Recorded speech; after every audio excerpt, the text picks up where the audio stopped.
All right. Good to go? I'm going to stop I just smiled awkwardly at the camera. Hey, everybody. I swear to God, I just started getting a cough this morning. All right, restart. No. All right. Hey, guys. It's Carrie. Welcome to the What's Your Block podcast. I'm here with one of my best childhood friends, Melissa Bowman. I'm so fucking excited to have her here on the podcast. Melonbaby, welcome to the show. Carrie girly. Carrie and I, when did we become friends? Okay, so I was actually thinking about this morning. Yeah. So one of the very first memories I had of you, even though, when did you come to St. Agnes? I went first grade. Really? Yeah. You were always there? That is so mean. Yeah, I was always there. I'm so sorry. Well, no, it's okay. First of all, I was a loser first to fifth grade. I think I was too, though. Really? Well, I mean, the people that were cool were Megan, Kaylin, Kelly, Maddie, and Livy just by family ties. Sorry, Livy. Sorry, Livy. Livy was Maddie's Livy cousin. was actually with us on the loser side, but she was well known because she's cousins with Maddie. So let's sorry, call Livy. a spade a spade. We can say it because she's one of our best friends Yeah. today. Okay, so one of the very first memories I have of me and Mel's friendship, or Mel and I's friendship, was us trying to figure out what a tampon was. Do you remember that? God. Yeah. We used to do some weird things We with were tampons. little shits. This was when we first started becoming friends in sixth grade. She came over to my house.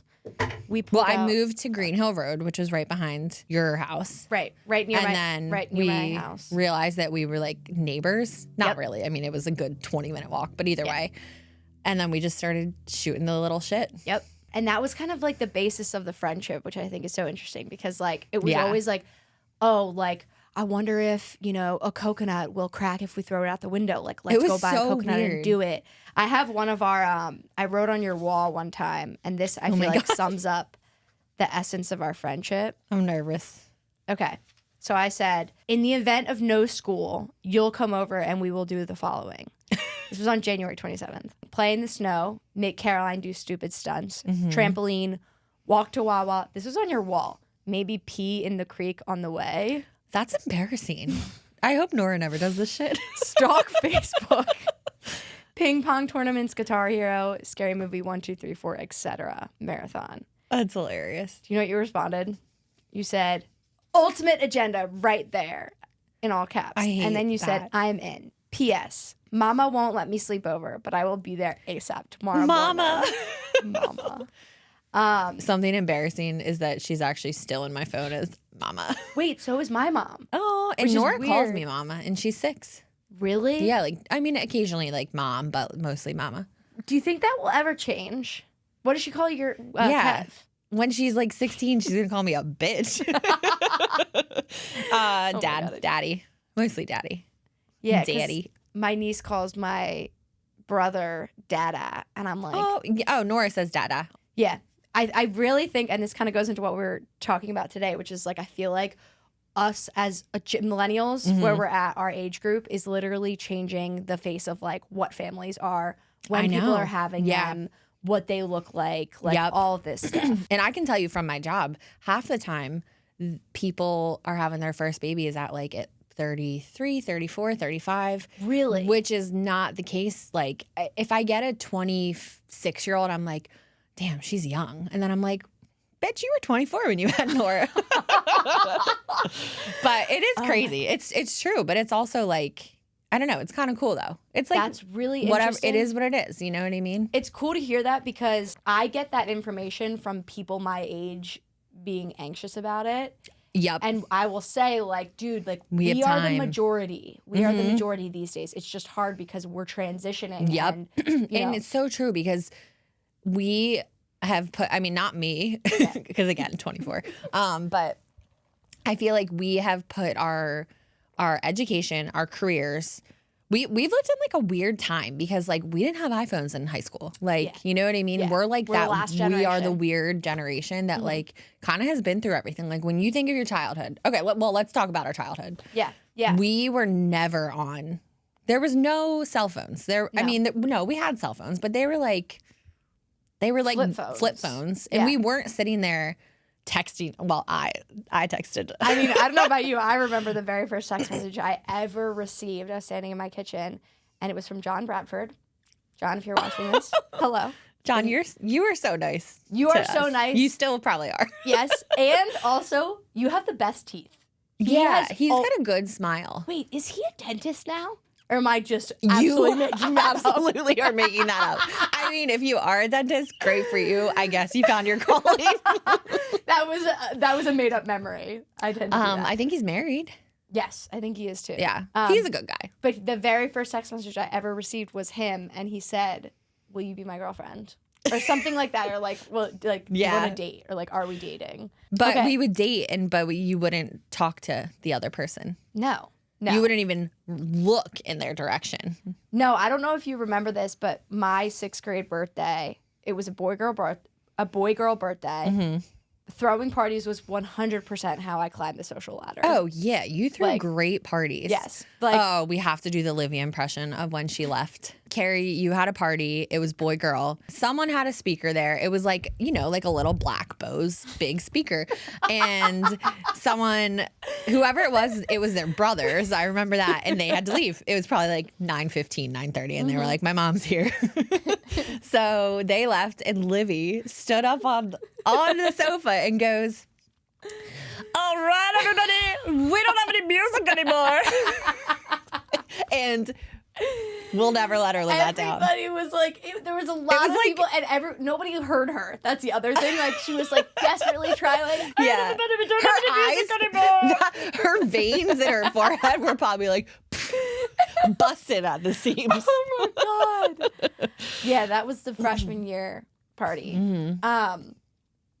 But anyway, I don't know if we've ever talked about this, which is so interesting. But Melon, you were 24 when you found out you were pregnant, right? Mm-hmm.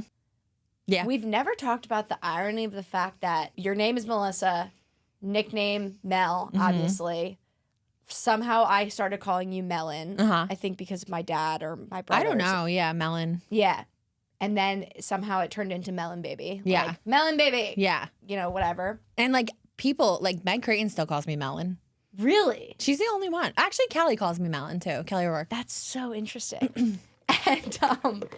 And when you became a mom, I was like, I am nervous to call you Melonbaby because I don't want people to think that I'm calling you that because like you're like you have a baby now. So it's like Melonbaby. So you're like Melon. Yeah, so it was like Melon.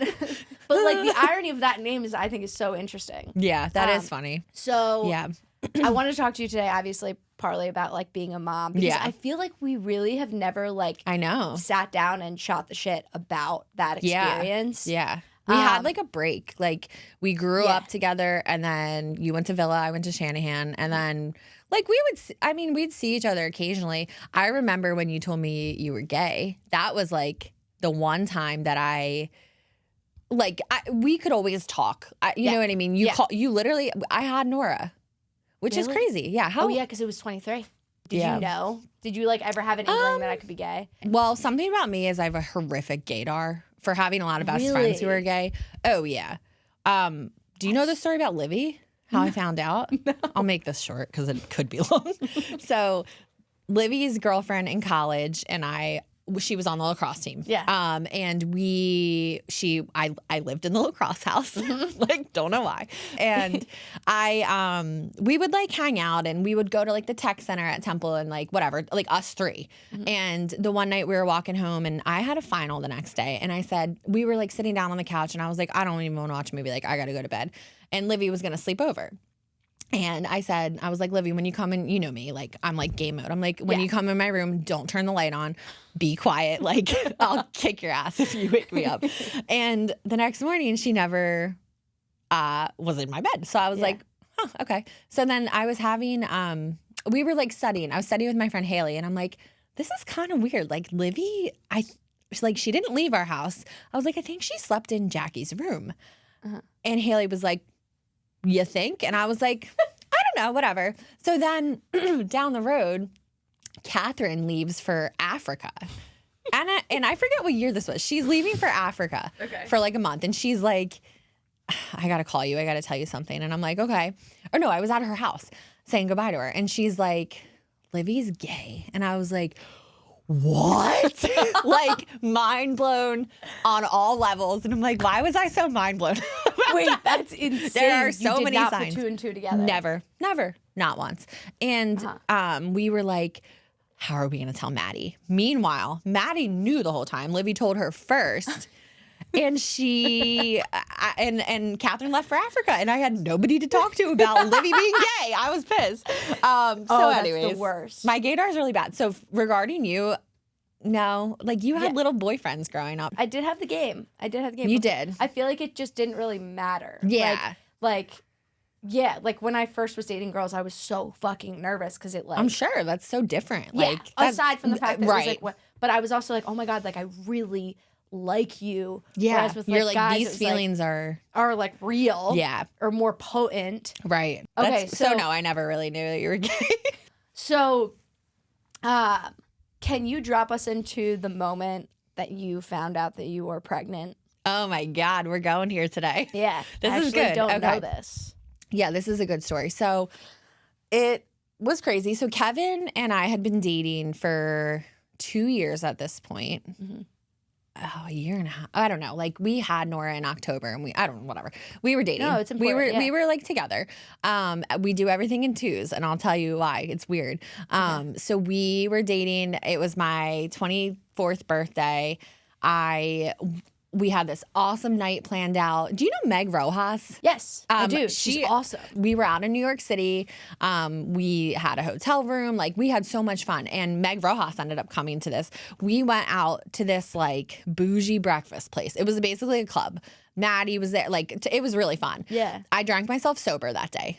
I mean, I forgot what I counted. I think I took like 21 shots, like really bad. Like the fact that we used to drink like that is just ridiculous. Insane. I know. I'm like, We I had would no breaks. be comatose if I tried that today. So whatever, I like knew that I was late on my period, and a doctor that I work with said never take a pregnancy test on a Friday. So I didn't. Why? Because you want to party that weekend. Oh my God, I love that. So I actually, and it's funny enough, I was working night shift and I worked like Thursday night and I was living in Fairmount with Meg Creighton and Catherine. And this was before we went out in the city. So I woke up and I got home from work, took a shower. I felt so sick in the shower, so sick. I was like gonna pass out, like vomit, pass out.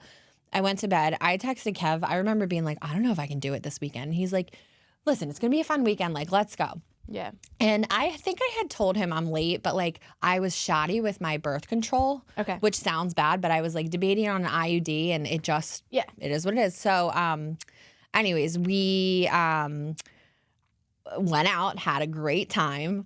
I drove home on that Sunday. It was the day after my birthday. Slept my birthday away the next day. We were I think we like hung out at his parents' house and like, I mean, I did not lift my head off the couch. Probably hungover, probably tired because I was pregnant. Probably also pregnant. So anyways, I drive home. I am like, you got to do this. Like, this isn't cool. You should probably take a test. Yeah. And again, my period was kind of like all over the place anyways. So I had a test and I took it in the half bath. We always joke because in our Fairmount house, In the half bath? the half bath upstairs next to the kitchen. And it was positive. And I was like, no. And so I literally ran to my car, drove to Rite Aid, got like legit tests, came home, took them. They were all positive. And I was like, oh my God. Like, was Kev in the house at this point? Hell no. He was in New York City working. It was a Monday. I was off that day. Alex Holgerson and I were supposed to hang out that day. We were supposed to like have a fun day. And I called, she was the first person I called. And I'm like, and she's kind of like Caitlin. She's like, we don't talk often, but like, when you hang out, it's never. She was one of my bridesmaids. Like, So we, I'm like, you gotta come over. Like, I'm pregnant, and she's like, what? And I'm like, just please come over. So I'm like, what should I do? And she's like, I think you might need to call your OB. Meanwhile, I'm a labor and delivery nurse. So I call the office. This is embarrassing. I call the office and I'm like, I missed my period. And they're like, it's like a receptionist. She's like, okay, do you need an appointment? And I'm like, yeah, I think. Like, so I scheduled my appointment, whatever. Later that day, I'm like, I don't want to tell Kev during the work day. Like, I just want him to like get through the day. Well, being classic me, he gets done at work at like 5. I couldn't take it anymore. And I told him at like 4 p.m. So he couldn't finish the work day. Yeah. So he, shell shocked. I mean, our life was flipped upside down. It was crazy. And it took some time for us to like process. And then we're like, what are we going to do? And then, all the like what ifs. And then we started. So I went to my first appointment, and which was maybe like a week later. They were like, yeah, we got to get you in. You're probably like 10 weeks pregnant. Holy shit. And I was 9 weeks pregnant. Which is crazy. So anyways, she turned out great despite taking 21 shots that weekend. But it was crazy. And then, we were like, we got to tell our parents, like, and the way Catherine found out was funny because she was my roomie, and she came downstairs to like say something to me in my room, and I had prenatal pills sitting on the bed, and I wasn't going to tell her, but I was like, I don't know. We were just talking, and I was like, looking at them, looking at her, and she didn't even see them. And I was like, I'm pregnant. And she was like, what? She's like, and I was like, I thought you saw the prenatal pills. And she's like, no, are you okay? Whatever. Yeah. So that was with Kev. And then, obviously we had a lot of conversations about it, and we were like, we're going to figure this out. And it took a lot of, there's a lot of moving parts because he lived in New York and I lived in Philly. So I had to move home to my parents' house, which is fine, but like we needed their help. Do you want me to tell you about when I told my parents? This wasn't that bad, actually. You would think telling your parents would be so hard. Oh my God, my upper lip is drenched in sweat talking about all of this. You take off your sweater if you want. Do you want me to change I can make it a little No, I'm fine. It's just the topic of conversation. Oh, okay. It's just So my brothers at the time, God, how old were they? They were so young. Like, I can't think of honestly, how old were they? They were 10 and 12 when Nora was born.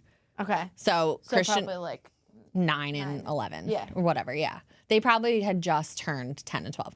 So I have a 9-year-old brother and an 11-year-old brother. And they're like little meatballs just rocking the house around. And I finally got my mom, like, I was so anxious. And I think I said to my mom, like, I need to talk to you upstairs. Yeah. And of course, like, worry mode. So yeah. Your mom got into worry mode? Or you were in worry mode? She knew something was up. Yeah. And I was obviously panicked. So we went upstairs, and I remember where she was sitting, like, in a chair like yours. And I just said, I started crying. I said, I don't know how to tell you this, but I'm pregnant. And her voice got so high pitched. All she could do, it was the best, because I was like, that's the kind of support you need when something like this happens. She goes, oh, okay. It's okay. It's going to be okay. And I just remember feeling like, oh my God, thank God she's like, just like embracing me right now, because I needed that hard. And she was okay. She was like, we're going to figure this out. And I mean, and my mom had me at 19, so she's been there. Wow. You know what I mean? Like, it's not, she was just nothing but supportive and like, and honestly excited, which was kind of like, I say excited in a sense, like, of course she's not like, oh, I really hope Melissa gets pregnant with this boyfriend. But like, she just was like, it's okay. It's going to be okay. I was just talking to a parent whose kid is going through some stuff right now, and I was just like, it's not that it doesn't, the fear or the grief doesn't exist, but it's about like what layers you choose to show to your child. Exactly. And so like for her, she knew like you can do, like, I think people mistake, they think that it's like, oh, well, I must be only excited for you and all this. But it's like, no, you have a right to grieve. You have a right to be scared as a mom. Right. But you don't have a right to experience that in front of your kid. I agree. Or in front of your person. And like you can, like, you choose how you respond to these situations too. Yeah. And I think that was huge on my mom's part to like not, I'm sure she talked to Sean later and was like, what the fuck is she going to do? Yeah, of course. But like, of course. She never showed anything like that to me, which was huge. so fast forward later that day, I'm like, she's like, are you going to tell Sean? And I'm like, I think I need to. Yeah. And she's for the listener, Sean is Mel's stepdad. Yes. Which we'll talk about. Yeah, we'll get into that. But, and for the record, he's like, and I'll say this straight up, he's like the best guy in my life. So, and I don't know. It's just you need to know that when you hear the story because it's funny. Yeah. So I'm like, I got to tell Sean. And she's like, yeah, you do. Like, because we were like going to dinner that night. I don't know. We had plans and we're both, my mom and I are like, we can't sit at dinner and not have him know. No. So he's like working. He's been busy all day. And I'm like, when am I going to get him alone? Like, this is annoying. She's like, do you want me to be with you? And I'm like, no, I think I want to be like just with him.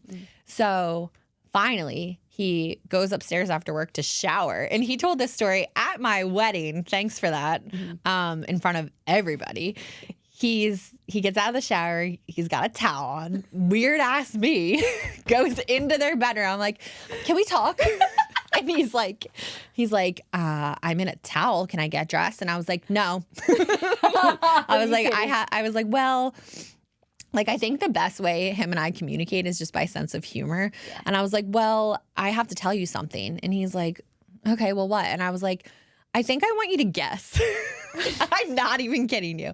And he's like, okay, okay. And he said at my wedding, he said, you crashed my truck again. But in reality, he didn't want to say this in front of everyone because it sounds bad. And for the record, I have never gotten a DUI. I never drive drunk.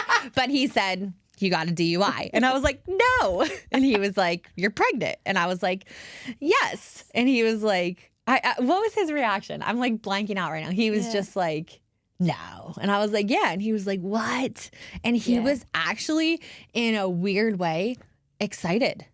Wow. I don't know if that was his poker face behind all the worrying, which was fine. But again, one of those crucial moments in my life where he wasn't like, oh, like, what are we going to do? Like, he covered his side up. I don't know if he covered it up or if that was genuine, but he covered his side up with like, just like excitement, whether it was like, again, like the camaraderie between us or I don't know. But it was, and we went to dinner that night and I didn't get a glass of wine and that was that. And then we figured it all out. God.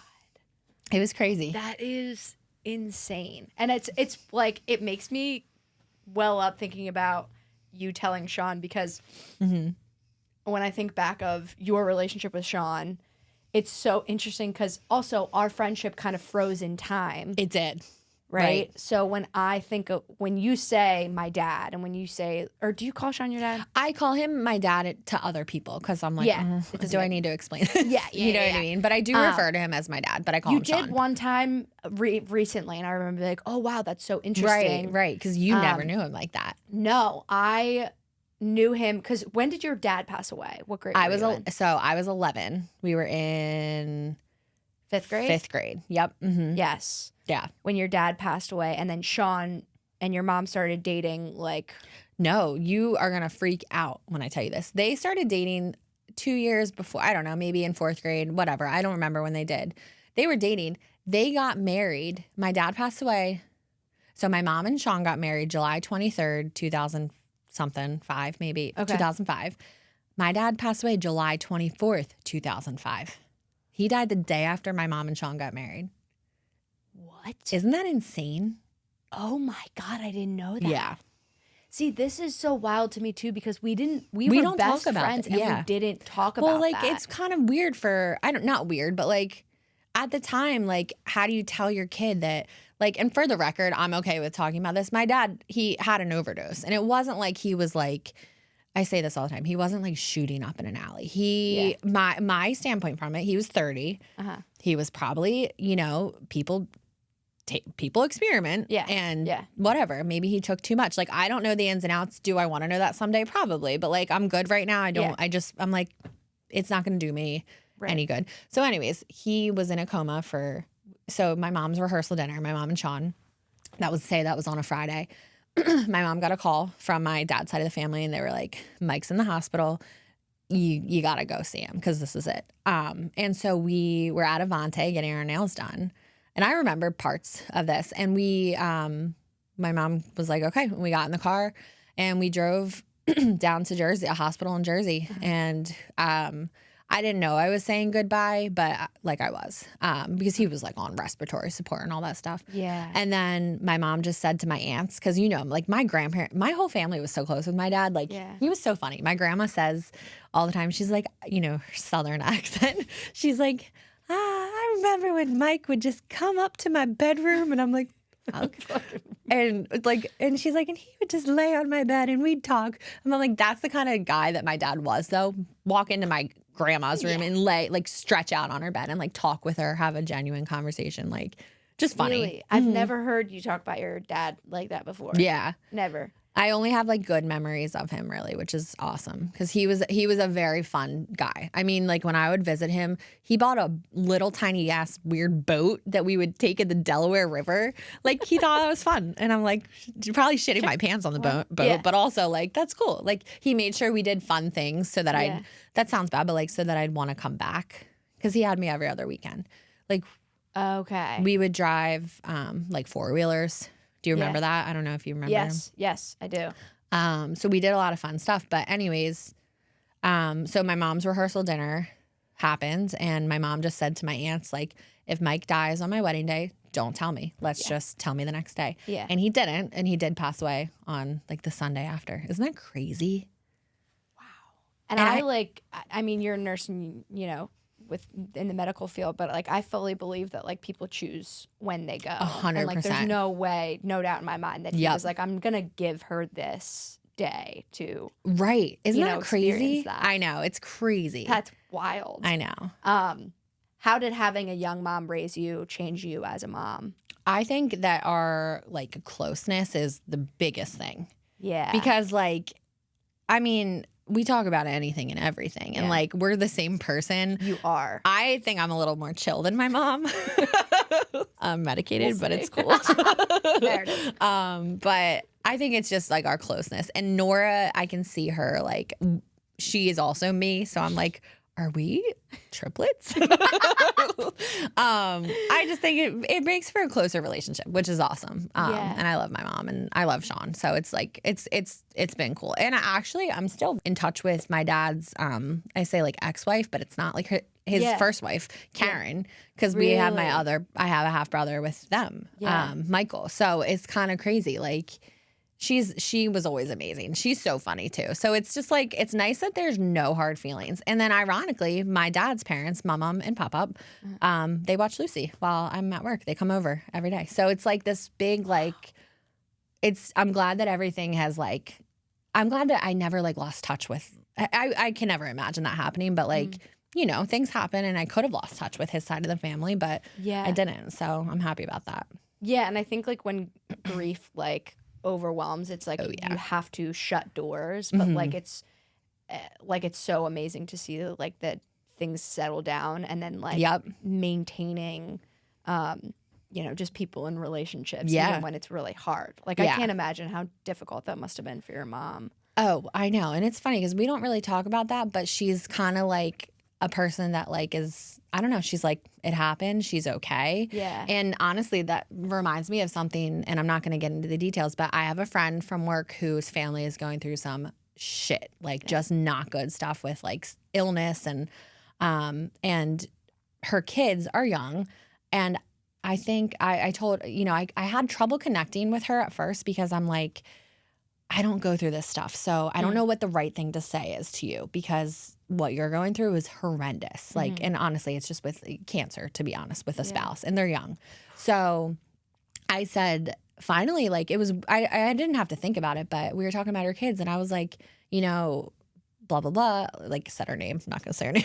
Yeah. But I was like, I was 11 when my dad died. And that was our connection to like, let me help you. Like, wow. And we talked about it. And I think the only thing I can think of that comes from it is that like, okay, of course, like God forbid this person does pass away. I was talking with my mom about it because I was like, what do I say to her? Like, and she's like, you know what you can say? It's never going to be the same, but you're going to be okay. And I feel like for her, I might be proof that you're going to be okay because you know what I mean? Yeah. Like it's never going to be the same and that's just not fair, but like you're going to be okay. You know what I mean? Yeah. So it's like the dose of reality. Right. You're not going to lie to them, but like giving that strong dose of reality is like the only comforting thing. Since we're talking about your mom. Yeah. In that same vein, I have a little surprise for you. Oh my God. I reached out to two people in your life who you're closest with. Oh, fuck me. And I asked her what you are like as a mom. Great. Now I'm going to cry. My Zoloft better kick in right now. Same. I'm like in my luteal phase or whatever it is when you're about to get your period. So I'm just like, waterworks. We're going to need flotation devices in here because we're going to fucking drown ourselves in tears. Yep. Okay, so she said, watching Melissa as a mother is pure joy. In Nora and Lucy, I catch glimpses of Melissa as a little girl, which is kind of a full circle experience that really tugs at my heart. Melissa has embraced her role as a mama with strength and grace and so much love. I admire the way she's forged her own path as a parent. Watching Melissa thrive with motherhood is my greatest accomplishment. Oh, that's really nice. Yeah. Mom. And so the thing that really struck me about this is like watching glimpses of Melissa as a little girl in Nora and Lucy. That's crazy. And so I'm just curious, like, how does, because you like come from a long line of like really like bold, strong women. Like I'm thinking of your grandma, and then your mom, and then you, and Nora and Lucy. Yeah. And how do you see yourself in the different women that are like in your family? I mean, we kind of touched on how my mom and I are so similar in our ways, but I think when it comes to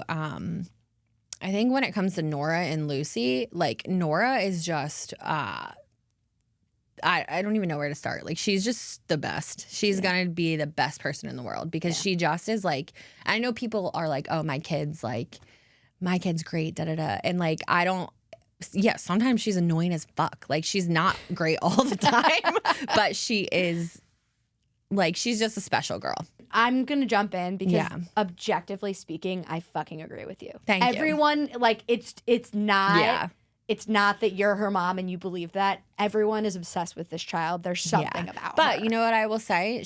We had her young. She's only been around like adults for a long time. I mean, you know, obviously she has friends, but like I think that because she was raised with adults, she is comfortable, like she's just comfortable like being who she is. Yeah, owning a room. I do see myself in Nora in a sense of like her boldness and like she's not afraid to, I don't know, like she's just as like, she'll say what she wants. Yeah. And I just have to make sure that she does that in the appropriate ways. How old is she now? 6. She's fucking 6. Holy you would think shit. that she's like I thought you were talking about 12. Yeah. Oh my God. So Nora, like, I just see myself in different ways in her. And I love, like, on certain days, like, she really looks like Kevin. And then certain days she looks like me. And I'm like, Kevin and I have a thing where I'll be like, she looks like me today. But it's wild because Lucy looks so much like she has your eyes. Yeah, they both have my big ass eyeballs. Yeah, but like Nora's eyes are kind of like Kev's, I think. So when this is weird, but when their eyes are closed, they have this look about them. It's like, yes, like a little baby turtle. Yeah. From like, Finding Nemo or something. Yeah. And then when they open their eyes, it's like, suh, dude. Like it's big. But I think Lucy, I mean, her personality is just starting to come out, but she's like a good baby too. She's just sweet and smiley and like, you know, we're not going to know for a little bit because she's 5 months, but like, I don't know. She's a little peanut. She's sweet. So this kind of piques my curiosity about like you being a young mom and then also having that nurse background. Because like you're like, when did that happen? When did you choose to be an OB or you're not an OB? Like when did you choose to be a labor and delivery nurse? I knew in college, like when I went to I went to Temple, and if you didn't know, I went to Temple. I'm an owl. I'm an owl. And I just did my undergrad, and I got my foot in the door at Paoli with the nurse extern program or whatever. And then I just loved it there, and I still love it there. Like you would love the girls I work with.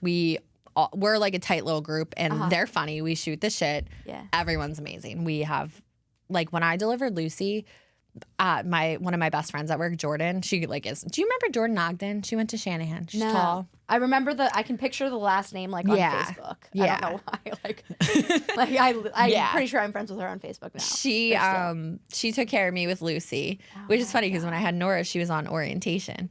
But like she decorated my room with like Christmas lights and like decked it out. And I'm like, this is so special. Like this is amazing to have like your best friend help bring your baby into the world. So, but with having a kid and an OB, so I was working for 2 years and then I had Nora, which isn't a long time. So I knew a lot about it. Yeah, like you knew what was kind of going on in your body and like stuff like that. Yeah. So that I'm assuming that like helped you along the way to be like, all right. Yeah. Well, I don't think you know about this. God, I feel like I'm telling so many stories, but I guess this is the point. This is literally the point.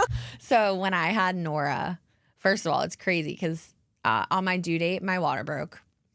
And Kev was working in New York City. So I texted him. I said, you got to come down. Like, we're going to go to the hospital. And of course, that was probably like the longest train ride for him ever because oh my God, coming from New York to Paoli. Yeah. So my mom was like, should we go now? And I'm like, no, like, I'm going to take a shower. I'm going to eat a little bit. Like, give me a sec. So my mom drove me to the hospital and whatever. Like, you know, Kev got there eventually.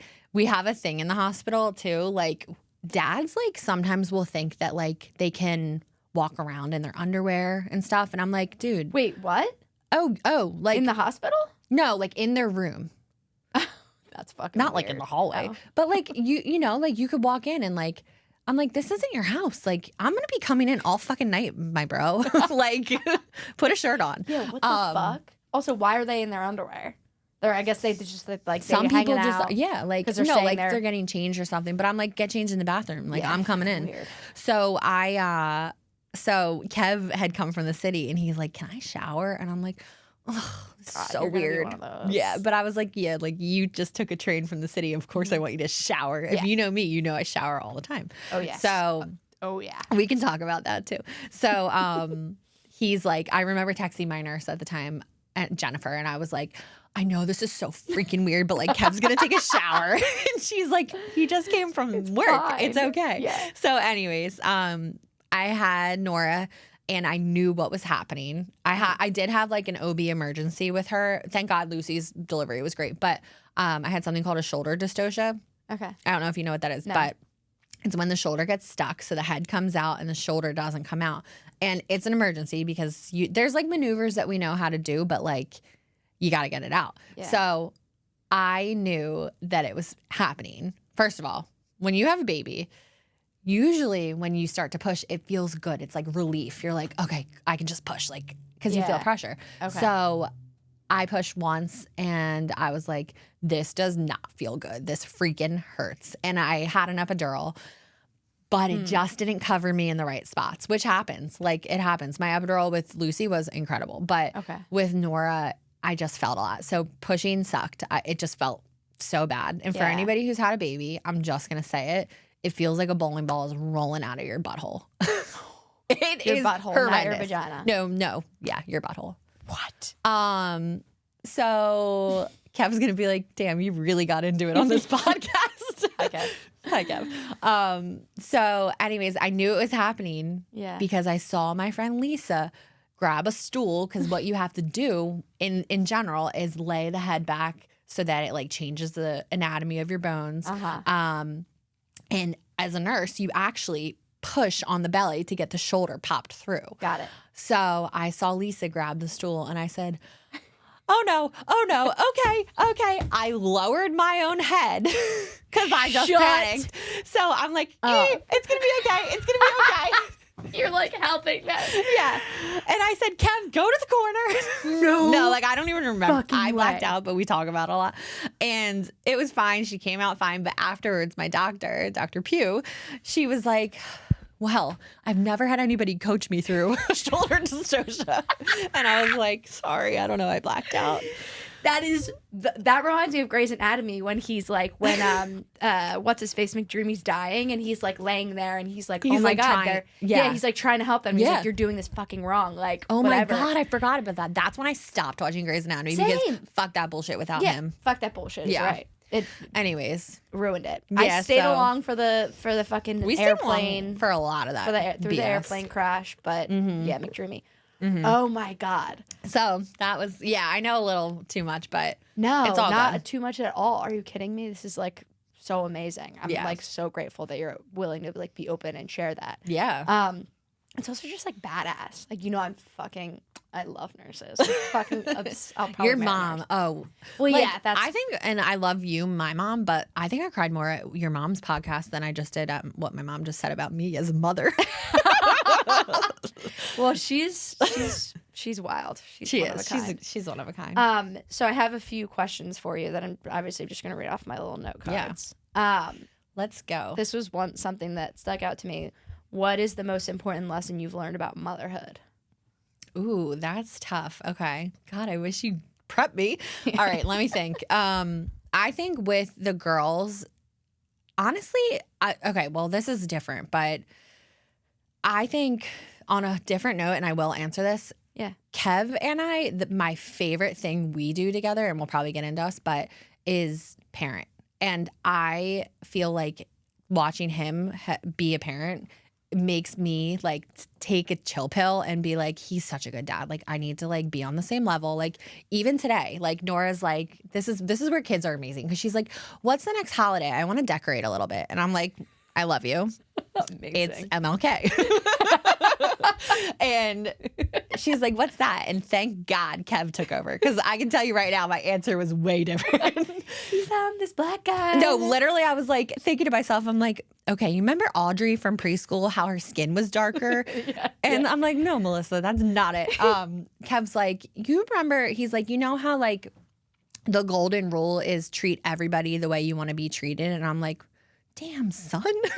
That's impressive. And he's like, that's this guy, Martin Luther King Jr., was a guy that like really believed in that, and he fought really hard for it, and he got a lot of equality among people. And he's like, do you know what equality is? And she's like, no.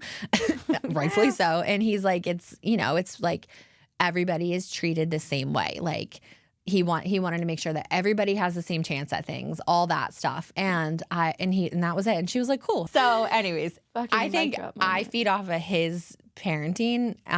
So read me the question again, because now before I do that, I'm actually going to read you what Kev said about you. Oh my gosh. Yeah, I have no words. I asked him what he admires most about you, and this was his answer. Oh my gosh.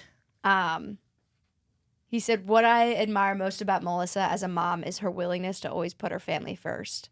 As young parents, we were so scared of the journey ahead, but Melissa never seemed it. Parentheses, even though I know she was. On parentheses. She always reminded me to enjoy the life we've built and to remember that in years to come. Sorry. We'd give anything to be back with our kids as infants and toddlers. Mm-hmm. That struck with me, and I try to remind myself of that every day. I also admire Mel's mental strength. I don't know if you guys will go into her losing her dad, but there were so many things that could have derailed Melissa's ambition and her willingness to love deeply, but it just simply never did. She's so talented in her profession and has so many incredible friends who would probably each have that is classic Kev. Probably each have a different fave trait about Mel, because that's just how awesome she is. But her best quality of all is being a mom, especially when the going gets tough. She's fierce and smart, and personally makes me feel like I can accomplish everything. I can accomplish anything by her side. To think when Nora was born, I was an intern grad student living in a different state than my baby mama. And now 6 years... I was your baby mama. That's right. And now 6 years later, here we are is remarkable. And some would say it's because of both me and Mel, but the truth is that Mel has been a rock to our family ever since Nora was even born. Watching her parent our girls has had a profound impact on me.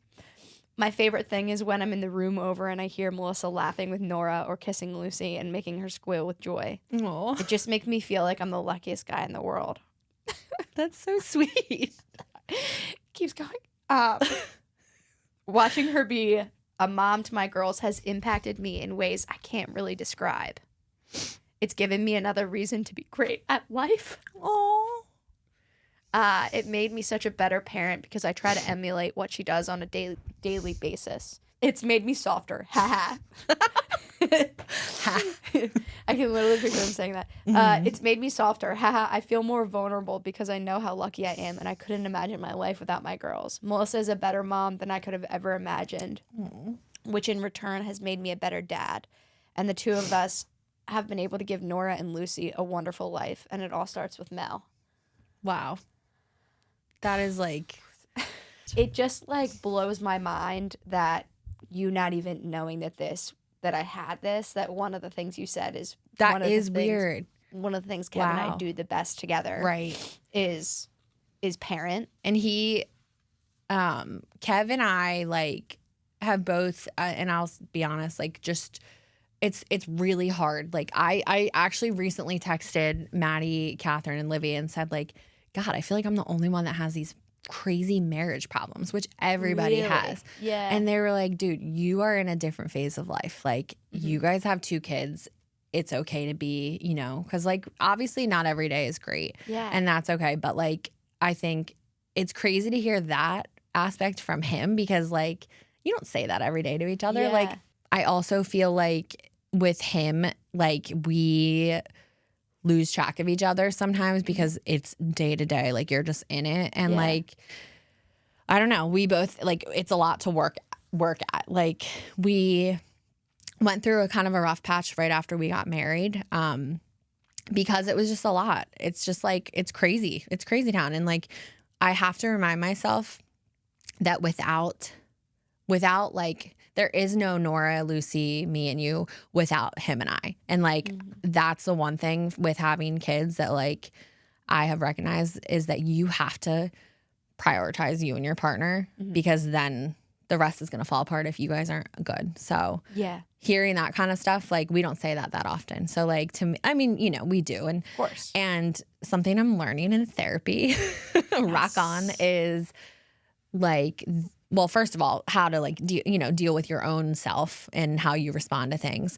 But the love language thing is really interesting because my love language is acts of service. So like it's the little things. When I come home from work, every night I come home from work, he has my little candles lit. No way. Yeah, swear to God. And that's the thing. And I'm saying all this, but like it is not all peaches by any means. Yeah, like absolutely. Not roses and whatever. Yeah.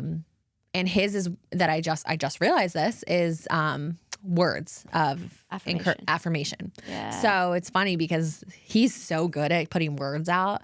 I'm not, which makes it a little hard. But like, I don't know. It's just interesting. Like you really gotta work at it. There's probably never going to be a time where we're not working at it. Working at giving your partner what their love language is, and just because that's not your natural inclination doesn't mean they're not the right person for you. Right. It's that like you're never gonna find someone that checks all your boxes. Right. But as long as you have someone that is a yes, that's willing to. Right. Like, am I hearing you right? No, that's totally it. Yeah, that's it. And like, I don't know. It's so funny to hear that from him. Yeah. I'm really curious about sharing about the hard times in the relationship because it's something that has always been, I don't know, just really fascinating to me. Like, what is it about what is the fear of sharing to your friends? Like, I am fucking going through it in my relationship. See, this is where I don't know. I think I have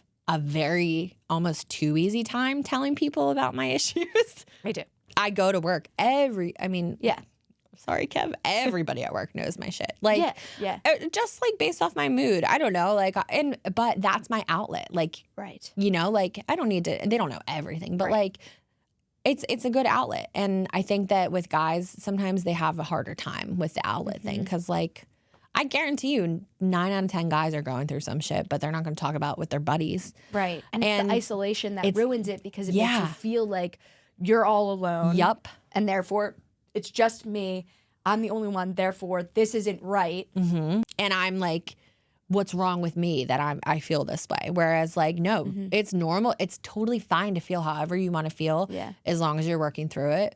And like, use your friends. Like, I guarantee you every guy friend that like we has issues, but they don't talk about it. Whereas like, I just feel like there's got to be a better way for like guys to be open to each other. Yeah. And I'm not even just saying this about Kev. I think that like no one, wants to talk about that stuff. So let's just like lay it out there. If you are struggling, say you have a bad day, like just tell your friend that. Yeah. You know what I mean? Yeah, like lay it out sure. there, lay it all out there and just be like, yeah, today I'm not feeling that great. Like, I don't know. There's nothing wrong with like, I think that like what the hard part is with guys too, is just this, it's like what you said, it's a stigma and there's no harm in, I don't know, maybe more people are just more open than other people. But at the same time, this is kind of me being like, this is testy, whatever. This is me being in my head. Oh. As a mom, there's so much mom guilt that comes so unsolicited and like will just creep in from wherever. Like, for example, even today, I'm like, is it going to be okay that I'm gone this long in the morning? Like, and like I'm gone for 12 hours when I work. So like clearly Kev is more than capable, but it's this sense of like, I don't know, like I should be at home for yourself. Yeah. And so it's like, oh, fuck, like I'm doing a fun thing. Yeah. And it's hard. I'm finally like, and I don't know, like sometimes like, and I feel like Kev will, he'll be like, I'm going to the gym. And I'm like, I wish I could just up and go to the gym. And I actually said that to him recently. He's like, you can. And I'm like, no, but that's me in my own head saying like, I don't know. It's just weird. You're the mom. Yep. Therefore you should be, well, it's not, I mean, it's like, it's you in your head, but it's also, think about the world that we like grew up in and you've been getting messages your whole life about what it means to be a mom. Right. It's and so also true. what it means to be a young mom too. Yeah. Which I'm sure like I want to hear more about what that was like for you. What were the things that you and Kev struggled with in your 20s as young parents compared to now? I would say we definitely, and love Nora to death, she's the best, but we definitely did not get to enjoy having our first baby together as much as the average person does because we were living with my parents, living with his parents, like trying to navigate our relationship, trying to find a place to live together. Because like I said, when we found out we were pregnant, I moved home with my parents. Kev was working in New York, so he got paternity leave, which was huge. And like any other little 20-year-old mind, we took maternity leave and paternity leave at the same time, which is hilarious looking back. Because now I'm like, oh, hell no. I'm taking my 12 weeks. You're going to use yours for when we need it. Like, so I think that we just, you're growing up together and it's just crazy. Like, so I think I do feel like this time around with Lucy, what has been so nice is that we have a house that we bought, which is amazing. We didn't move into our little house on North Franklin Street in town, which is like near Square Bar. Yeah. We didn't move into there until Nora was 7 months old. So like for the first 7 months of her life, we're living with my parents. And like, Kev and I would get in fights. I'd be crying in my childhood bedroom holding my freaking baby. And like, it's just crazy. Like, That is like a wild image to like even think about you crying in your childhood bedroom with your baby. What kind of things does that like bring up in your head? What it brings up now is that I'm just so happy that we are like on our feet. Yeah. We're kind of like settled. Like, you know what I mean? And I think that like, your mindset changes. In my 20s, I thought about my friends having babies and I'm like, they're all fucked when they have a baby because this shit is hard. And y'all having fun now, but you're fucked. Yeah, and I still stand by that because it's hard. I have friends texting me all the time that have babies. Like, and I mean, who's really good at doing this, doesn't complain, and I will say it kind of comes with being older. Let's say it on 3. 1, 2, 3. Meg. Yep. She's like I'm like, fuck you. I knew you'd be good at this. Yeah, she's been good at everything. Since fucking like day one. First of all, there's nothing like being in the room with your best friend when they're having their own baby. I, again, cried more than I just did on this podcast. Margie was born and first of all, God, this is bad, but the people who came in the room like weren't my friends at work.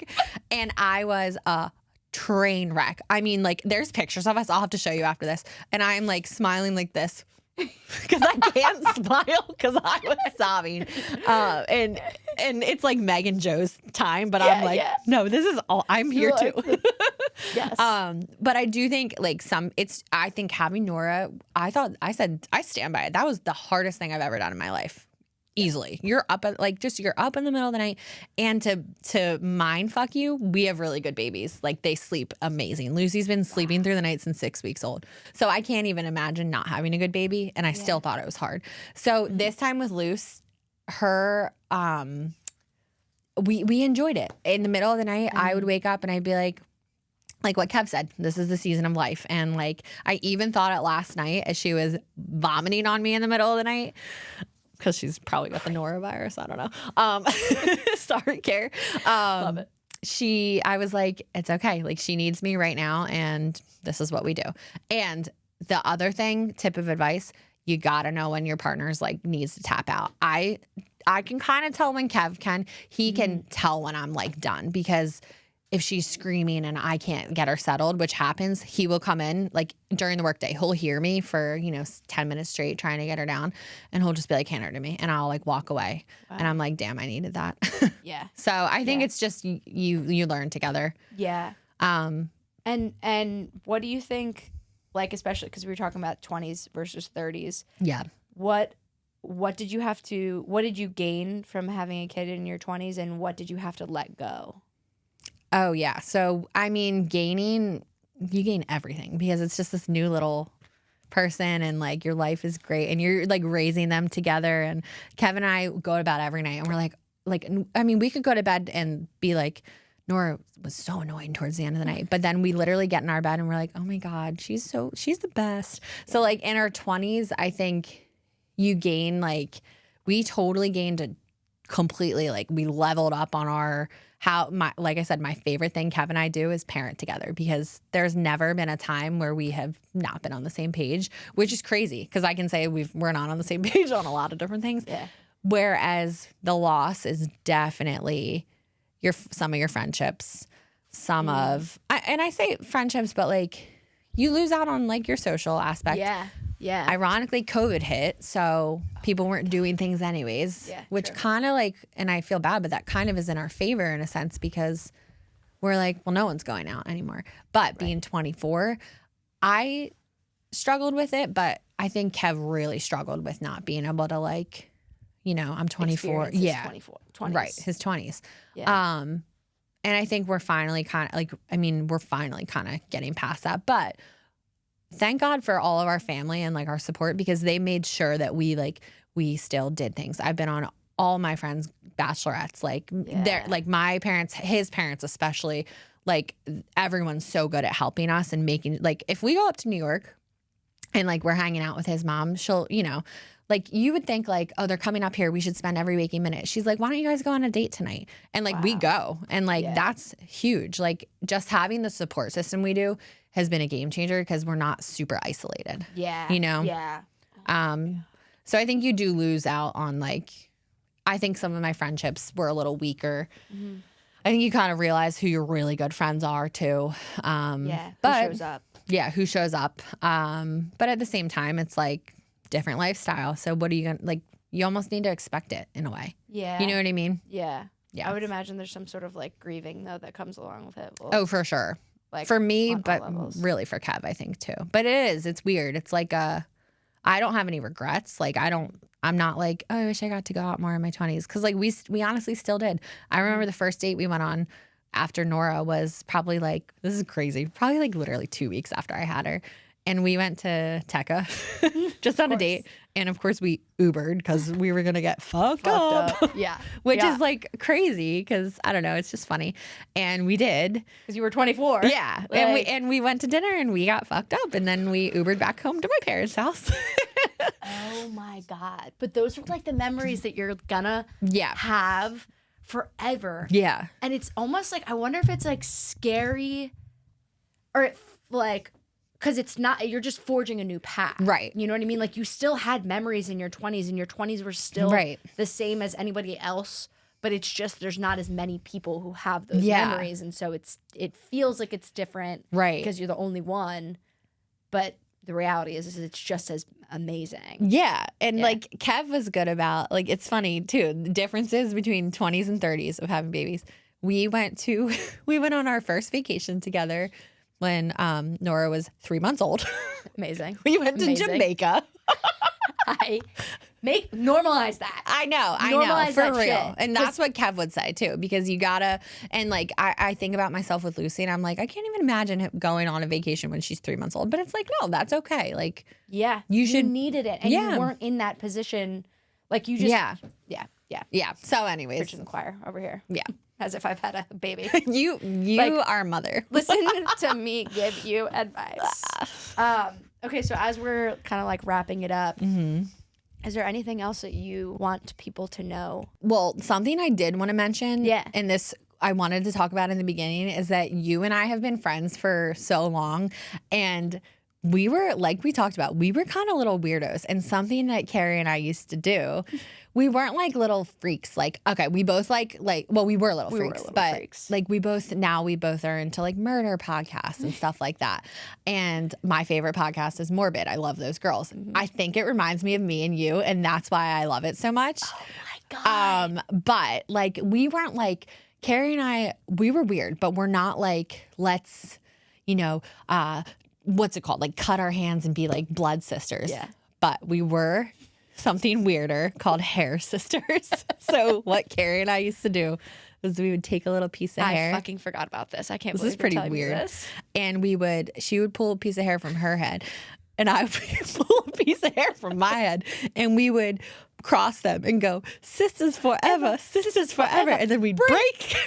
That was weird as fuck. That was so fucking weird. And I recently found a birthday card in my childhood bedroom because I lived with my parents. I wish I lived with your parents. Yeah, it's fucking amazing. I found a birthday card that you had like written a comic of us doing that. Oh, that's cute. It was very cute, but also kind of fucking weird. Dude. No, like that was a weird ass thing we did. So I did want to tell that story on this podcast. That is insane. And like also, something else I forgot of was the sideburns. Oh, baby girl, I still got sideburns. Mel in 7th grade decided to shave. Again, we're getting back to the laser hair removal thing. She decided to shave the sides of her face. Okay, I don't want you to zoom in on my face. It looks great. Thank you. Fine. I did a collagen mask 2 nights ago. Okay, did you do the No. I get my full face wax now. Oh, I get last night at work, my friend Lisa we were not busy, plucked all of my chin hairs. Again, we're weird too. That was one of the scariest things I've ever done in 7th grade. I can't believe we did that. You pressured me to do it. You were like, you need to do it. I pressured you a lot. You did. I still pressure people. That hasn't changed. Like we weren't even doing it with like a little microblading. Like it was a fucking razor. No, it was a fucking Gillette. Like it was a Gillette Fusion men's razor. And you did it, and we only did one side of my. It was like because you did yours, and you told me that you got. Oh no, this was my lie. I went to school on Monday, so we shaved my sideburns. It was very obvious because we went too far up. Oh my God, why are we like this? And I gotta tell Nora never to do this. We went to school on Monday. And I told people that I got a piece of gum stuck inside of my hair. And the only reason I remember this is because I went to our wall on Facebook and I found a quote. And I was like, oh my God, I forgot we did that. Gross and weird. And I told people that I got a gum and that's why I shaved it that far up. And then someone was like, why did you shouldn't do that. No, they were like, why do you have both? And I was caught in my lie. And it was like absolutely mortifying. It is what it is. Yeah. Like, that's weird. But we were kind of like little boys almost. 100%. Do you remember the first time we had a Corona at your house? Oh, yeah. We were, I was about to leave for church. Perfect. I was about to leave for church and I got called to go to church. And I remember like we were in our backyard, right? We were like did you have a tree stand or am I making that up? No, we did. It was you, me, Caroline. I don't remember who else. Yeah, I don't remember either. We passed around a little Corona. And we thought, like, that was, like, the only bad thing, though, that we ever did. Like that kind of bad. Otherwise, it was all weird fun. We would, remember the CD fights we would have in your attic? Oh, my God, yeah. We would fucking just rip that shit at each other's throats. CDs at each other. And the tampon thing is, like, the craziest thing to me. Oh, we forgot to talk about that, yeah. Yes. Okay, so I guess maybe, I don't know why we did this. We were maybe discovering like what a tampon really was. Yeah, Kelly, your sister was annoyed with us, rightfully so. Oh, 100%. She was very pissed off about this. But she had, so Kelly had a shit ton of tampons and pads in our bathroom. And Mel came over one day and we took the tampons all out of the applicators. Like we laid them all out on the table, and then we waterlogged them. Okay, stood back and fucking threw them at the mirror, chucked them at the mirror, and they stuck. It was like it was like, what movie was that? I feel like it's an Adam Sandler movie where like they're like racing for like something's like falling down. Do you know what I'm talking about? Yes, that's what we did. What was that? Was that like 50 First Dates or something? I don't know. You know what I'm talking about. I know exactly what you're talking about, and we were like, we're gonna do that. Like, that's weird. It's so fucking weird, but it was something full circle moment. Guess who's real weird but so funny? Nora. Yes. She's gonna do that kind of weird stuff. Oh, 100%. Sure. And I'm gonna be there like, wow, that's me. And you better not stop her. I'm not going to. I just don't want to know about. I mean, I do want to know, but like, I feel like I can remember your mom being like, you guys are just like weirdos. Yeah. Do you remember what I did when I got my first period? Since we're so into like the women's health, when I got my first period, it was like 2 days before Christmas. I wore pads because I was terrified that the tampon would absolutely just go somewhere else. And we went bowling, and I kept going to the bathroom. And I remember my Aunt Sarah being like, are you okay? Like, you keep going to the bathroom. And I want to be like, fuck right off, Sarah. A, I got my first period. B, like, you know. So day before Christmas, I didn't want to tell my mom, which is funny because we're so open, but like that's, you know, whatever. Yeah. And I tried to flush a pad down the toilet at my house on Green Hill Road. Not only did it overflow, I mean, the whole bathroom floor had water on it. It was so bad. And I had to tell my parents, obviously. And Sean was like, fuck's sake. See, it's so interesting about Sean, too, which we didn't get back to that. Yeah. But, like, he and your mom were dating, and then we'll wrap this up because I know we got to get back to the girls. I feel bad. This is long. I guess it's cool. I'm absolutely loving it. I'm good till, like, I feel leave at 11:30. That's cool. Okay, cool. I wanted to make sure because I know Nora, or Luce wasn't feeling well this morning. Yeah, thank you. So when you first, I have this image in my mind of us playing, like, I remember you telling me about Sean, that he was like your mom's boyfriend. Oh, and that's so weird. Dude, I remember feeling like you are rough, like this poor guy. Like, you were tough with him. Why was I such a little bitch? Dude, you were. I remember like, oh my God. Like, you know what, really though? I look back and I think about this. I think that I had seen like so many movies where like the step parent comes in, and I think I thought that was how I had to be. Which is so weird. No, that makes so much sense. Right? Dude, that makes so much sense. And as a, yes. Yeah. 100%. Like, and even like, and I'll tell you, I'll get to it, but like even, I remember when my mom, when Sean proposed to my mom, I said to him, if you ever hurt my mom, I'll kill you. Which like, is again, like that's a line. That's a line, hands down. That is a line from a movie. And it's just funny. And like Sean has never ever crossed a line with me. I mean, if you could picture the perfect guy to like, and do you know this? You're gonna love this shit. You're gonna eat this shit up. He always said to my mom that he knew he was gonna marry someone that already had a kid, which is crazy. And he never ever tried to like overbearingly like be a father role to me, anything like that. And I remember one time I did. This is actually my biggest regret in life, probably, is what I'm about to say, which is crazy, because it's not that big. But like, I said to him like, "You're not," or something like, "You're not my dad, so don't try to like be like him," which is just like ridiculous. First of all, because he actually is like the bad. Like, I sent my mom a meme the other day, and it was like, God, I wish I could get my phone and find it. It was something about like, my dad made me the man I am today. Like, I hope he knows how much he impacted his daughter.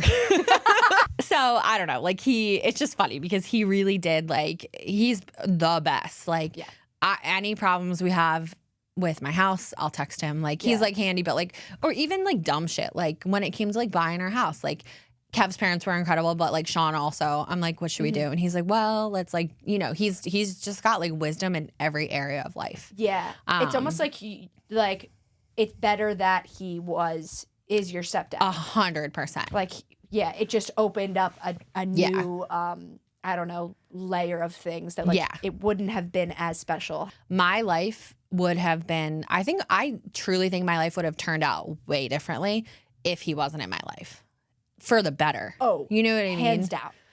Because he's also the person that will like lay it to you straight or like give you both sides. Whereas like love you mom too, but like she's on my side. Like she's always, you know what I mean? Like she'd be like, well, Kathy Gillespie rides for you. She is my ride or die. Always has. Yeah. Always fucking will. And you get both. And you get both because Sean will be like, well, think about it this way. And I'm like, fuck you, you're right. But okay. And Sean works with Kelly and like even, so it's just so funny. Like, I got that, you know, glimpse into who he was like 6th to 8th grade. And like, of course he grew, like your relationship grew, but then like high school and through college, like you and I lost touch. Yeah. Actually, losing touch isn't the right way to explain it. Like, we're trying to describe it, but like you would always get a birthday text. You would always, but it wouldn't be the day-to-day thing. Like I'm going to Mel's house to hang out or something like that. Right. And it's just like funny how, but at the same time, like you and I, again, it's not like we lost touch. It's just like life is weird. Yeah. And now, and you've lived so many different places. I know. So that's huge. And while you're off living in Cali, I'm fucking raising a little last kid. So that's crazy. It's like 2 different worlds. Yeah. But it's fucking funny how the thread stays the same. I know. It's just it's like nothing it's like changes. Born from day one, and there is something about like our friendship that it does not fucking change. And it's different than like that friend that you say like, oh, it's you know, it's like every time I see you, it's like nothing is changed. Right. Like yes, there's that hands down, but it's something else. It's probably because we were little shitheads. Well, I'm glad we got to circle back to Sean because that was like it's so weird how like, he's just like, he's a great guy. I'm blown away by what you said about like movies and TV, and that's how you like felt like, because I have this one distinct memory of us playing cards one time, and dude, you were such a little dick to him. I know. I'm so sorry. I don't mean to make you feel bad. No, but it makes so much sense about I know you feeling like you had to fulfill that. Yeah. I can think of a million ways in which I felt like I had to do that too. Right. Okay. Is there anything else that you want people to know?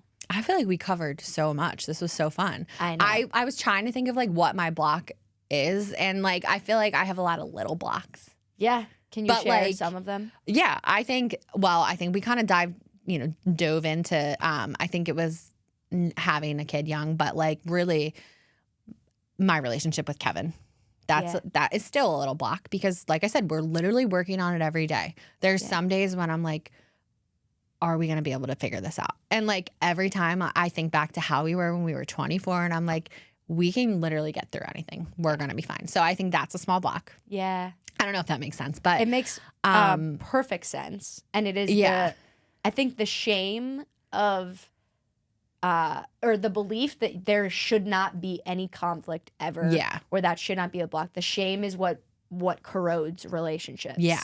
So like the belief and even just like honestly your bravery and comfortability saying like, yeah, some days we're like, is this, can we do this? Yeah. Can we get through this? Right. That is so powerful and it's so empowering. And I know that there are so many people watching that who are like, oh, fuck yeah.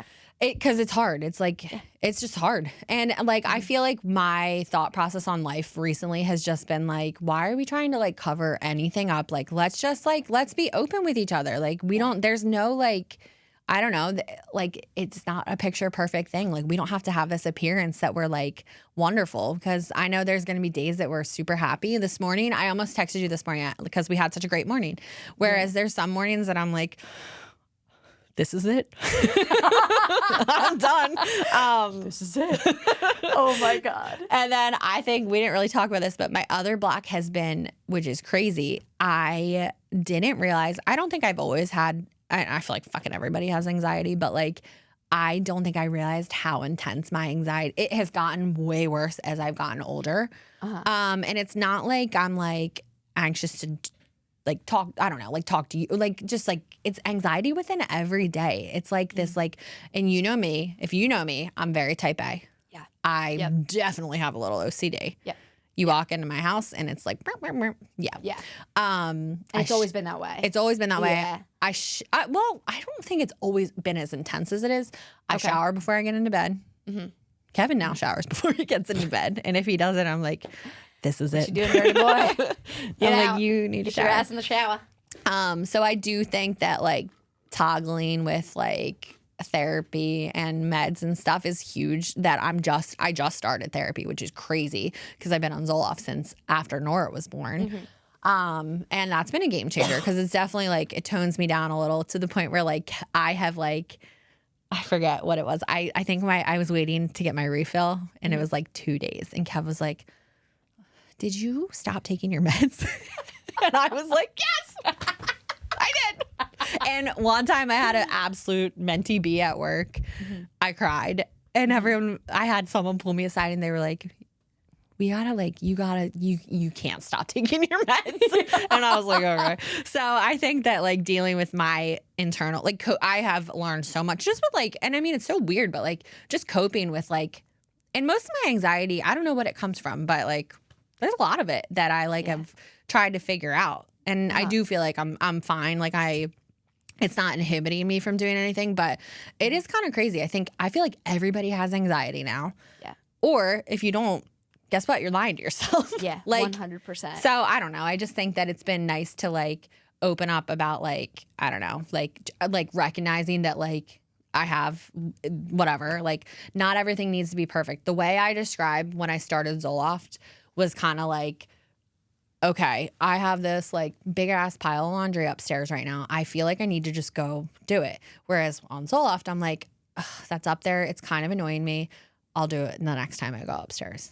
Do you know what I mean? That sounds so weird. When you're on, yes, because I'm also on Zoloft. Blessed. Love it. What's your dose? Just kidding. Wait, what is my dose? I think I'm like 100, 150. Damn, son. What about you? 75, but I think I'm going to go up to 100. Oh, shit. No, you're good, girly. Wait, okay, so do you cut it in half? I take one pill. You're on 50, my sis. Okay. That's way different. 150s. It's okay if you're on 150. Yeah, it is okay. No, like wherever it is. You're at is great. But yes, whatever. I think I am going to go up to 100 for the I record. used to take 2, and then I went down to 1. So you're on 50. Yes. I'm on 75 now.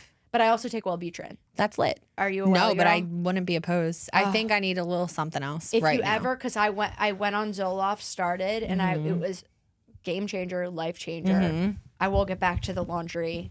Yes. But I was feeling drowsy. The drowsiness was a little bit tough. So and that happens. That happened to me because, sorry, not to cut you off. Go for it. That happened to me. I was on, it's so weird how your body and life adjustments like change your dosage too, because I was on 25, whatever.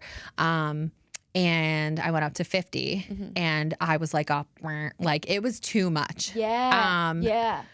But it's funny because now I'm on 75 and it's clearly not like yeah, but your body's getting used to it. You just adjust to different things. You have different life circumstances that are like, so now your 50 is like you're 25. Yeah, exactly. Which is okay. But yeah, I would definitely look into Wellbutrin because it's a do they like kind of like Wellbutrin was created in like the 80s and it works so well with Zoloft that pharmaceutical companies actually created this combo pill of them together called Welloft, and then it like didn't go through the trials, but like it is so well known. I didn't know that because the chemicals work so well together. Right. That it's just a really common dosage, and what it does is it helps with the weight gain. And that's nice. Yeah, and it's essentially a stimulant without being a stimulant. Okay. So it's an SSRI, but it helps with depression. But for some reason it's in I don't know. It helped with my ADD a lot, actually. Oh, I forgot about all like your damn. Yeah, you've been on meds for so long. Yeah, since that's like crazy. 7th grade. And then I cut cold turkey after college for like 6 years. How was that? Wow, 6 years is a long time. Yeah, it was amazing. Honestly, best thing I ever did because it was so it's when I got creative. It's when I got good at at making movies and making films. Right. Because it was like I always say the quote, if you judge a fish based on its ability to climb a tree, it'll spend its whole life thinking that it's stupid. Right. I love that. That's cool. And so for me, it was like if I was the fish judging my ability to climb a tree, it would be like injecting Let's the just fish. start here. Fish can't climb trees. Fish can't climb trees. And I couldn't fucking do math. You in couldn't school, climb a okay? tree. And so taking the Adderall, Yeah. it almost like let me grow legs. And so I was Sure. climbing trees and I was doing that, but it That's wasn't such a good way to explain that because a Yeah. lot, I don't know, that's because crazy. it makes you effective, but it's like, but I'm not, the function of me is not to Right. climb a tree. I'm supposed to fucking swim. Yeah. And so like when I finally cut myself off from the stimulants, it Yeah. was, yes, it was, of course, Sure, it was I'm hard. sure you went through it and then. Yeah. But it wasn't, honestly, it wasn't as bad as Yeah. other people have had those experiences. Yeah, but like that's I was hard. so engrossed in acting and filmmaking and writing that I just went right into those things and I That's dove amazing. head first. And it was when I experienced motivation for the first time Right. intrinsically instead of I'm motivated because I'm Yeah. jacked up on Adderall and I'm excited to do this. And let's be completely transparent. We've all done Adderall. 100%. Wait, Yeah. that shit's crazy. I mean, fucking- I'm it's like cocaine. reading, not Anything. hungry. It's crazy. Yeah. I've never like taken it to party. That's like not the vibe for me, but Yeah. I don't know. It's Whatever. just- it like to each his own. it would zone me in. Like It it's not would- that right. if it made me what I wanted it to be, and I think same as for you, like if it made us what we would want to feel and be Yeah. drinking and partying, we would have done it. It's just like Yeah. it zoned me down and like Yeah, I think I'd want to go home and like build something. Yeah. or like do a Actually, project. When I would, because I would give it to people. So sometimes I would take it when I was drinking. Yeah. And 10 times out of 10, we would end up being locked in a bathroom with a line out the door, having a heart. Yeah, just like being a yeah. good conversation. Yeah, Yeah. I took it in like college a few times to study, and it really did help me study. It 'Cause does. it's That's like- the thing is that it does, but it just like it's efficient, but it's like, but you don't get wanna- to decide on Have what you want to you- be efficient about. Right? Have you seen Severance? I am obsessed with Severance. I just started it. Kev, like you just I started just it? started. Like I'm on episode 2 of season 1. Oh my God, Melon. I'm So excited. excited for you. Kev is already on season 2. Okay. And we would be watching it together, but we did get in a little fight last week. So that's kind of something that we do to each other is that we like in spite of each other will finish shows. It's mean. One time That is fucked. he just finished Shrinking. And I was like, no, that you can't do that. I was like, I can't believe you watched the last episode. Something funny though. I don't know how we got so off, but I'm gonna go back to Penn State. Yes, Matt Second Bryce. story. Catherine, you're fucking welcome for telling this story because this is my least favorite story to tell, and I'm gonna tell it the right way, and then I am gonna wrap it up. Fuck yeah. So same night that Adderall did absolutely zill. Shocking. Did you think it did something to you though? Fuck no. I don't Okay. even know what I don't know why. You were just hammered. I was with Catherine, so Yeah. naturally I was like, sure. Yeah. Do anything. So we got drunk, whatever. It was a fun night. Matt let Catherine and I sleep in his bed together. And, you know, it's middle of the night, post drinking. You're like, I haven't had water in like 23 hours. I need water. So I wake up and I'm like, there's a cup next to me. Very unlike me, first of all, because I need like a fresh bottle of water. I am not fucking around with any. No. But college wasn't as intense. Right. So there's a cup next to me. And this is gross. For the record, this is nasty.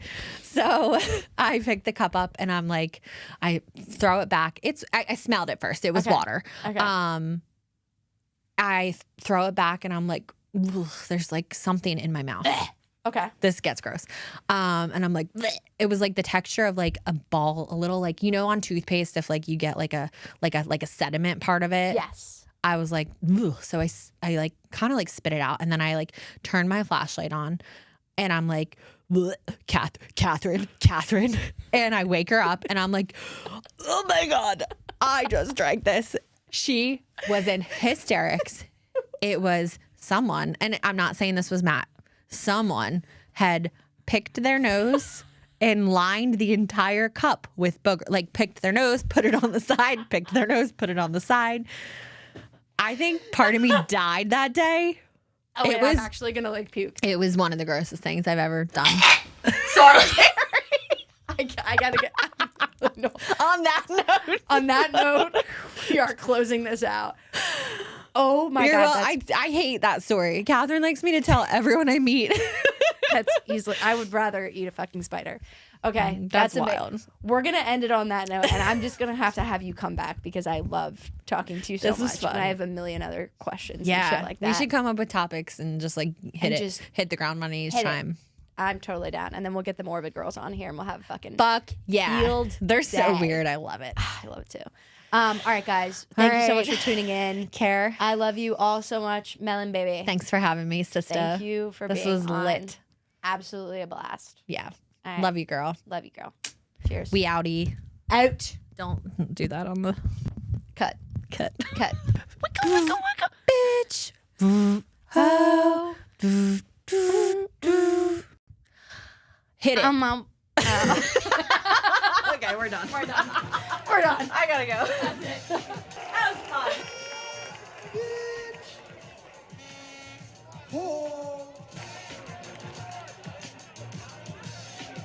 Now everybody in the 202, throw your hands in the air cause Fat Joe is through. Now everybody in the 202, throw them up. Check it out. I'm a white boy, but my neck is red. I put Miracle Whip on my Wonder Bread. My face is pale, nah, I've never been in jail. Me and Bucky spend every winter in Vail. How many bitches have I slapped? 0.